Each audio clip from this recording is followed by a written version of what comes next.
All right, this tutorial is going to show you how to query a Power BI report directly from SQL and close the archive loop of sending data from ERP systems into SQL, sending that data from SQL into Power BI reports to be calculated and transformed with calculated columns and measures, and then being able to archive all of that data in the Power BI report, even including the calculated columns and measures.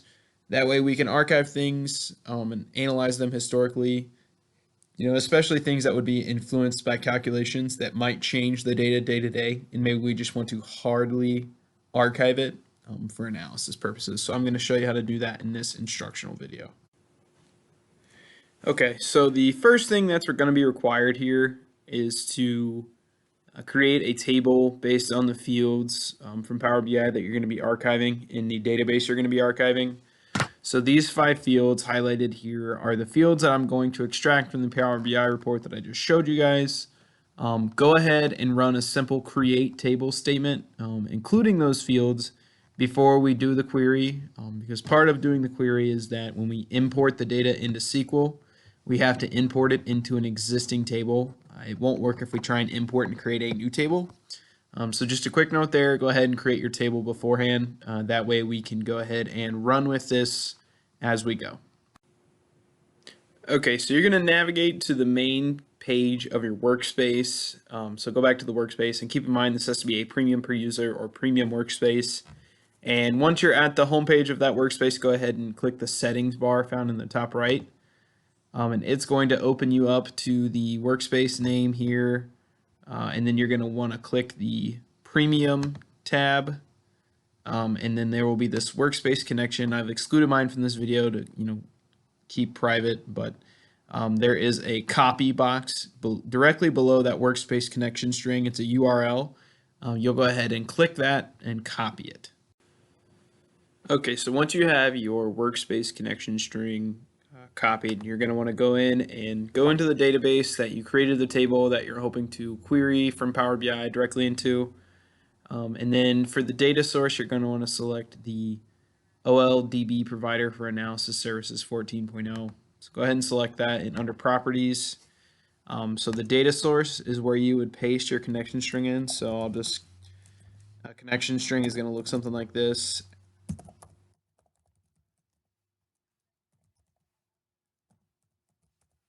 And then something like my org, and then something like workspace percentage name, something like along those lines.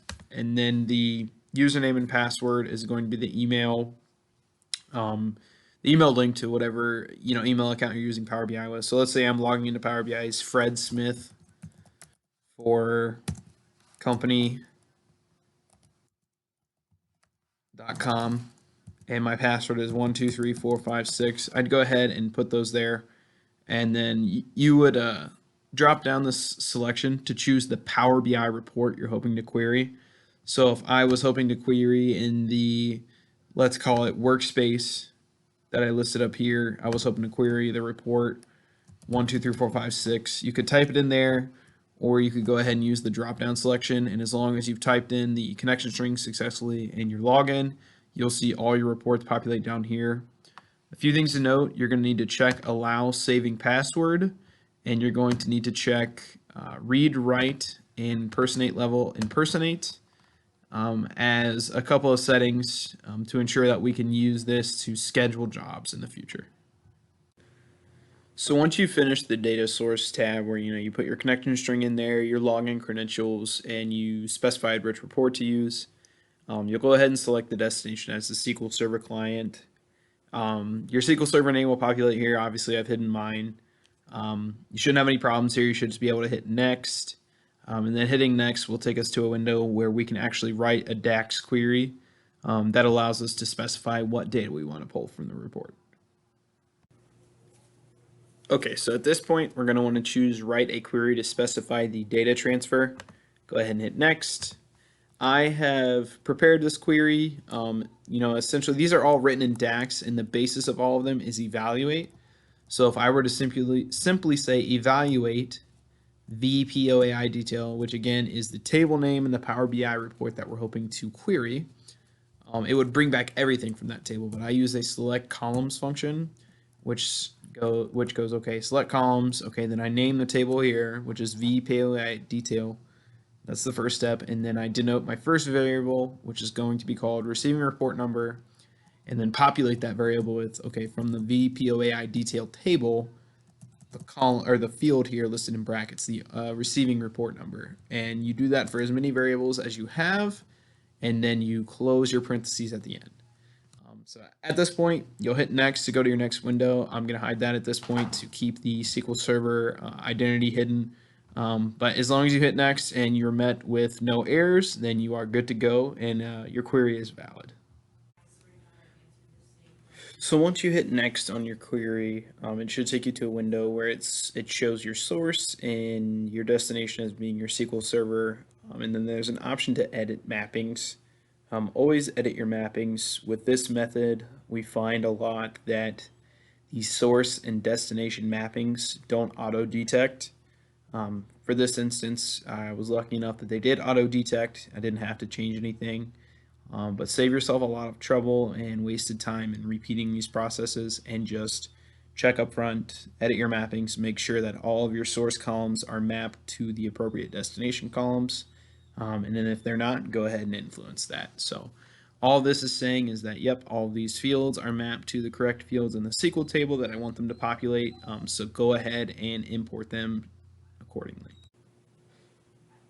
Okay, so you're going to click next through everything that you've done at this point to arrive at this page. And you know what this is going to show us is that we can run our package immediately, but you're going to want to make sure that this save SSIS package is checked.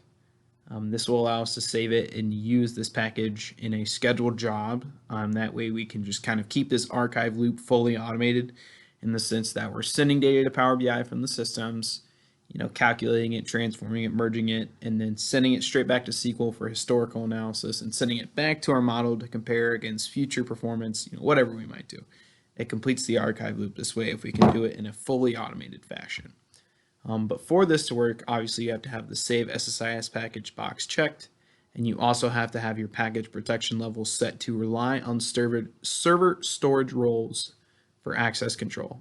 So just make sure that's set. I know it's just a minuscule detail, but the scheduled jobs will not work if you don't have this set, so please make sure to have that set.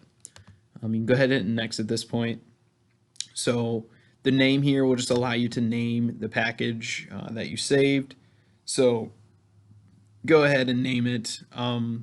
Your server name should populate here. Again, I've taken mine out. I want to keep that all hidden for this video's purposes.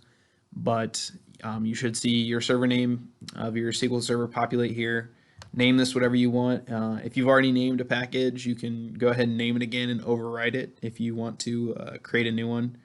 So just another tidbit there. All right, so at this point, I went ahead and clicked next all the way through, you know, initiating the job execution.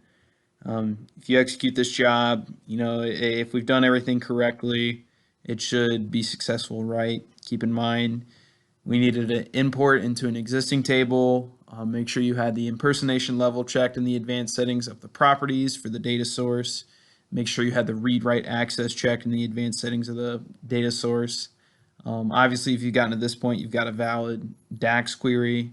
So just, you know, there's going to be things that go wrong. If you really do get stuck, please reach out. But yeah, at this point, we've got it successfully once, and the package is now saved. So I will shift into showing you guys how we can set up a scheduled job that will do this for us every day to, you know, to complete that archive loop in an automated fashion. All right, so this is a view from the SQL Server agent when creating a new job. You know, I'm sorry if this is a bit vague, but I'm trying to keep our SQL Server, you know, private here, and, you know, not publish that information at all. But all you have to do is go to your SQL Server agent, create a new job.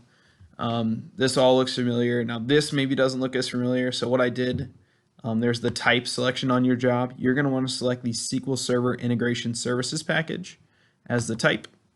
And your package source is going to be the SQL Server source. And the server here is just going to be your SQL Server name. So just whatever the, you know, the root name is of your SQL Server. And then at that point, once you've filled out this information, you can click the three dots down here and it will populate a list of the existing SSIS packages on your SQL Server. So as you can see here, I set this job up and then kind of backed out of the SQL Server name here so I can keep it private. But I was able to go in and select the POAI detail job that we just set up and just saw import successfully. So at this point, we can run this job and it will be successful. And part of setting this job up, you can go into that SQL Server agent and obviously set a schedule. You can set this to be daily, weekly, whatever it might be. But yeah, you can play around with schedules however you want to, and the certain functions within SQL. You can get fancy with the DAX queries. I showed you how with the select column statement, you can also do things like filter. I could have said select those columns, but filter it to only the record rows that show the extended amount being over a certain amount, or whatever the case might be. But I know I kept this short and you hit a lot of things for confidentiality, but I think it still is pretty followable and pretty straightforward. But if it's not, I encourage everybody to reach out. Please contact me. If you guys would like more instructional videos like this on some more tips and techniques that we've learned in Power BI, we're working with it every day. We're supporting a lot of volume. So we got a pretty good gauge on how to run things. So please reach out. Be happy to help.